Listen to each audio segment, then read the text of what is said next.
दोस्तों, मुत्तहिदा हुकूमत में फूट पड़नी शुरू। कप्तान की सियासत को ख़त्म करने वालों को अपनी सियासत के लाले पड़ गए। शहबाज शरीफ की कश्ती डूबने लगी। ख्वाजा आसिफ ने शहबाज शरीफ से बड़ा मुतालबा कर दिया।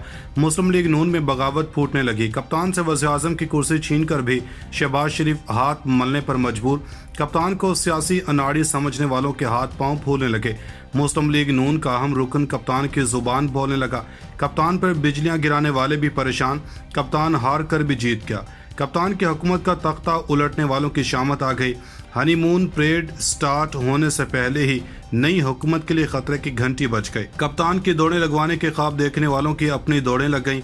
कप्तान को खून के आंसू रुलाने का नई हुकूमत का ख्वाब चकनाचूर। अवामी इनकलाब ने मुत्तहिदा हुकूमत की चीखें निकलवा दी। अचकन पहनने की जल्दी ने शहबाज शरीफ को अपने ही खोदे हुए गड्ढे में गिरा दिया। दोस्तों, वीडियो में आगे जाकर आपको बताएंगे कि कप्तान पर बिजलियां गिराकर कप्तान की तहरीक इंसाफ में दरारें डालने वालों के अपने ही ग्रुप में बगावत कैसे जन्म ले रही है। मौलाना फजल रहमान के बाद मुस्लिम लीग नून के ही अरकान ने कप्तान की आवाज़ बनते हुए नए इलेक्शन का मुतालबा क्यों कर दिया है। इसके अलावा आपको बताएंगे कि अवामी इनकलाब से कैसे मुत्तहिदा अपोजिशन की बोलती बंद हो चुकी है और इनको दिन में तारे और रात में सूरज नजर आना शुरू हो गया है। दोस्तों, इमरान खान की हुकूमत का तख्ता उल्टाया जा चुका है और शहबाज शरीफ मुल्क के नए वज़ीर-ए-आज़म बन चुके हैं। और जिस वक्त मैं ये वीडियो बना रहा हूँ, इस वक्त तक शहबाज शरीफ की नई काबीना का ऐलान नहीं हो सका।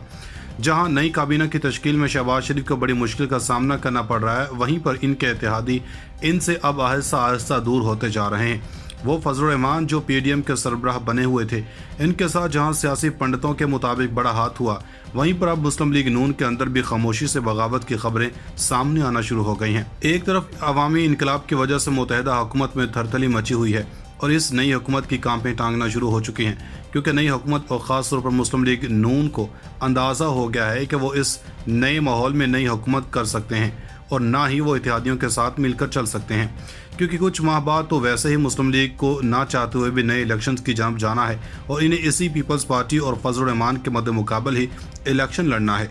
तो इसी वजह से मुस्लिम लीग के अंदर भी ये आवाज़ें उठनी शुरू हो गई हैं कि जल्द अज जल्द नए इलेक्शन लड़ें और फ्रेश मैंडेट लेकर आएँ। दोस्तों, यहाँ पर आपको बता दें कि मुस्लिम लीग नून के रुकन कौमी असम्बली ख्वाजा मोहम्मद आसिफ ने कहा है कि कौम से फ्रेश मैंडेट हासिल करने के लिए हमें नए इंतखाबात की तरफ जल्द अज जल्द जाना होगा, जिसका फैसला इत्तेहादी हुकूमत के कायदीन को मिलकर करना चाहिए। पार्लियामेंट, अदलिया, अफवाज, ब्यूरोक्रेसी और मीडिया सबको मिलकर मुल्क को मुश्किल सूरत हाल से निकालने में अपना किरदार अदा करना चाहिए।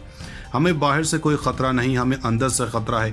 बलूचिस्तान के लोग इलेक्शन के ज़रिए ऐसे नुमाइंदों को आगे लाएं जो इनके मसाइल हल कर सकें।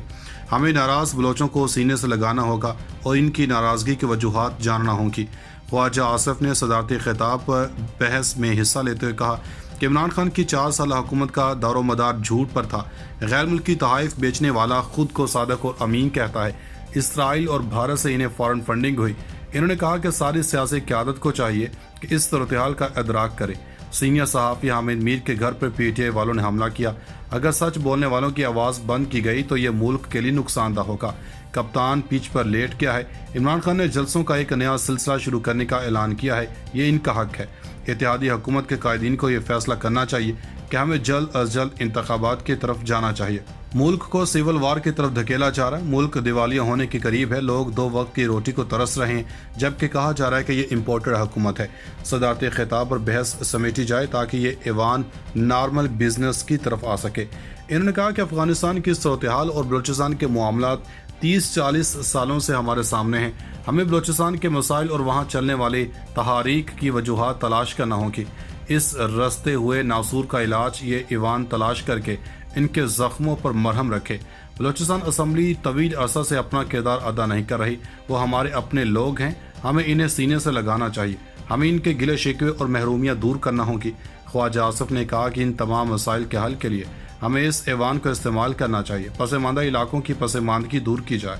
इन्होंने कहा कि जो हालात चल रहे हैं, इनसे जमहूरियत का नुकसान होगा। लोगों को ये एहसास होना चाहिए कि इनकी आवाज़ असम्बलियों तक पहुँचती है। हामिद मीर वाले वाक़े से अंदाज़ा लगाया जा सकता है कि PTI क्या मंसूबा बना रही है। इस सूरत-ए-हाल से निकलने का रास्ता नया मैंडेट है। पार्लियामेंट, अदलिया, अफवाज, ब्यूरोक्रेसी और मीडिया सबको मिलकर इस सूरत-ए-हाल से निकलना चाहिए। हमें बाहर से कोई ख़तरा नहीं है, हमें अंदर से ख़तरा है। इन्होंने कहा कि हम तशद्दुद की तरगीब नहीं देना चाहते, हम आइन और कानून का एहतराम चाहते हैं। انہوں نے کہا کہ ہم پرویز الہی کے گھر گئے تھے مگر انہوں نے ہماری درخواست نہیں سنی، اب بغیر آکسیجن کے ماسک لگا کر اور پٹیاں باندھ کر مذاق بن گئے ہیں۔ ہم کسی کو انتقام کا نشانہ نہیں بنانا چاہتے۔ بلوچستان کے لوگ الیکشن کے ذریعے ایسے نمائندوں کو آگے لائیں جو ان کے مسائل حل کر سکیں۔ انہوں نے کہا کہ اگر ہم چاہتے ہیں کہ ایف سی اور دفاعی ادارے اپنی اپنی بیرکوں میں واپس جائیں تو ہمیں اپنا کردار ادا کرنا ہوگا۔ ہمیں یہ عہد کرنا ہوگا کہ یہاں آئندہ کوئی غیر آئینی کام نہیں کریں گے۔ ہمیں اپنی ذمہ داری کا احساس کرنا ہوگا۔ عمران خان اس ملک کو دیوالیہ کر گیا ہے۔ سری لنکا کی صورتحال سب کے سامنے ہے۔ ہم بھی معاشی لحاظ سے اس صورتحال سے زیادہ دور نہیں ہیں۔ ایوان نے صدارتی خطاب پر اظہار تشکر کی تحریک نمٹا دی ہے۔ دوستو، ملک میں جاری صورتحال سے تو ایک بات واضح ہو گئی ہے کہ اس وقت عوامی انقلاب سے مسلم لیگ نون سمیت تمام پی ڈی ایم کی جماعتیں سختے میں چلی گئی ہیں اور ان کو لینے کے دینے پڑ گئے ہیں، اور سیاسی پنڈتوں کے مطابق جلد بازی میں کیا گیا متحدہ اپوزیشن کا فیصلہ ان کے گلے میں پھنسی ہڈی کی مانند ہو گیا ہے اور نہ ہی وہ اس سے نکل سکتے ہیں، کیونکہ اس وقت پاکستان میں جو سیاسی ماحول اس کے مطابق وہ نئے الیکشن افورڈ نہیں کر سکتے، اور اگر وہ الیکشن ڈیلے کرتے ہیں تو پھر اتنے زیادہ اتحادیوں کے ساتھ وہ حکومت کو چلا نہیں سکتے۔ ہم کسی کو انتقام کا نشانہ نہیں بنانا چاہتے۔ بلوچستان کے لوگ الیکشن کے ذریعے ایسے نمائندوں کو آگے لائیں جو ان کے مسائل حل کر سکیں۔ انہوں نے کہا کہ اگر ہم چاہتے ہیں کہ ایف سی اور دفاعی ادارے اپنی اپنی بیرکوں میں واپس جائیں تو ہمیں اپنا کردار ادا کرنا ہوگا۔ ہمیں یہ عہد کرنا ہوگا کہ یہاں آئندہ کوئی غیر آئینی کام نہیں کریں گے۔ ہمیں اپنی ذمہ داری کا احساس کرنا ہوگا۔ عمران خان اس ملک کو دیوالیہ کر گیا ہے۔ سری لنکا کی صورتحال سب کے سامنے ہے۔ ہم بھی معاشی لحاظ سے اس صورتحال سے زیادہ دور نہیں ہیں۔ ایوان نے صدارتی خطاب پر اظہار تشکر کی تحریک نمٹا دی ہے۔ دوستو، ملک میں جاری صورتحال سے تو ایک بات واضح ہو گئی ہے کہ اس وقت عوامی انقلاب سے مسلم لیگ نون سمیت تمام پی ڈی ایم کی جماعتیں سختے میں چلی گئی ہیں اور ان کو لینے کے دینے پڑ گئے ہیں، اور سیاسی پنڈتوں کے مطابق جلد بازی میں کیا گیا متحدہ اپوزیشن کا فیصلہ ان کے گلے میں پھنسی ہڈی کی مانند ہو گیا ہے اور نہ ہی وہ اس سے نکل سکتے ہیں، کیونکہ اس وقت پاکستان میں جو سیاسی ماحول اس کے مطابق وہ نئے الیکشن افورڈ نہیں کر سکتے، اور اگر وہ الیکشن ڈیلے کرتے ہیں تو پھر اتنے زیادہ اتحادیوں کے ساتھ وہ حکومت کو چلا نہیں سکتے۔ ناظرین، مزید ایسی ویڈیوز دیکھنے کے لیے ہمارا یوٹیوب چینل سبسکرائب کر لیں۔